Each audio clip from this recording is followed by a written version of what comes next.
Hello future makers, welcome to TeacherPreneur. Learning is a constant process of discovery, a process without an end.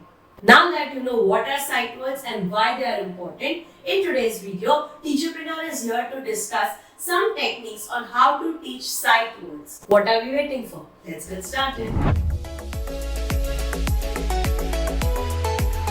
Sight words are really important for fluency and fast reading.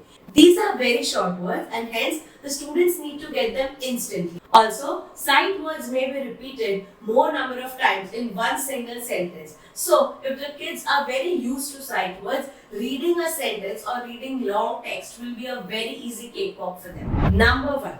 Make reading sessions a part of your daily routine.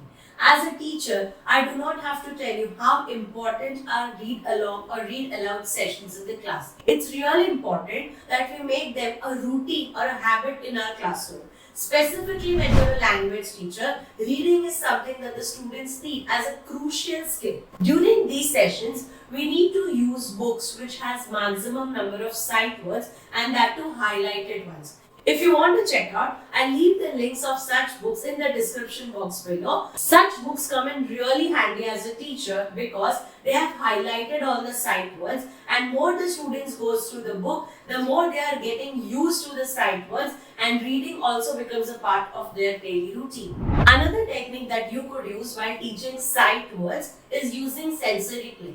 Specifically, if you have young kids and preschoolers, sensory play is something that they enjoy as well as learn from. It will enhance curiosity among the kids as well as help in language development and motor skills. You could use sand, salt or even magnetic letters and they work very well for such students. What you have to do is, you have to flag a sight word on the blackboard and ask them to make the same sight word in the sensory tray that they have in front of them. Alternatively, you could also ask the students to make sight words with the use of magnetic letters that they have. Trust me, the kids are going to enjoy this activity as well as remember the sight words. Do give it a try. One thing that you must remember while teaching sight words is that you could start it early. It's not really necessary that the student knows the sounds of letters before starting the sight words because the sight words may or may not follow the sounds. So basically, sight words are the words that are very frequently used in our language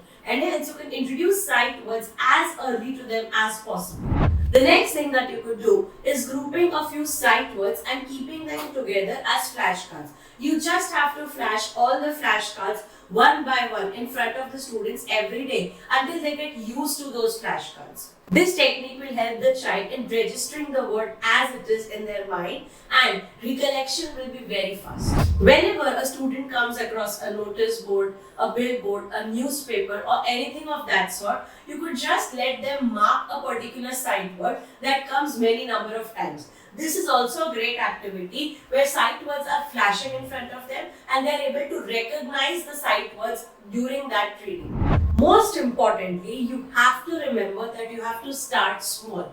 There are many sight words, but you do not have to start with all of them at once. You have to group the sight words in small groups and then take them one by one.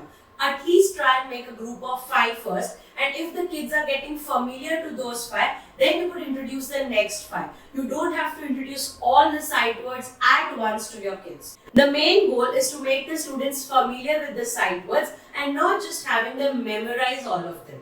So remember, start small and then gradually go big.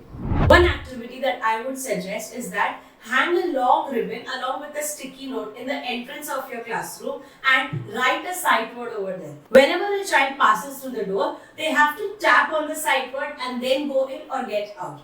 This way the child will look at the word maximum number of times and because of that the word will get registered in their mind. For the next activity, I suggest that you do blackout in the classroom and write all the sight words in different part of the class before the kids arrive. Now what you have to do is, as soon as there is blackout, take a torch and with the students discover the sight words in the classroom.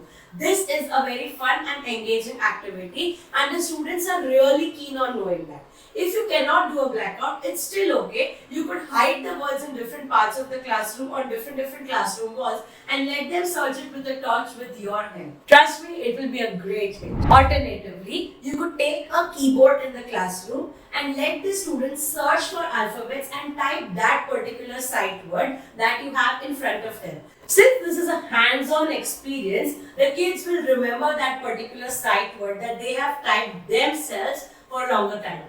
Thank you for watching the whole video. At the end, I would only like to tell you that you don't understand anything until you learn it in more than one way.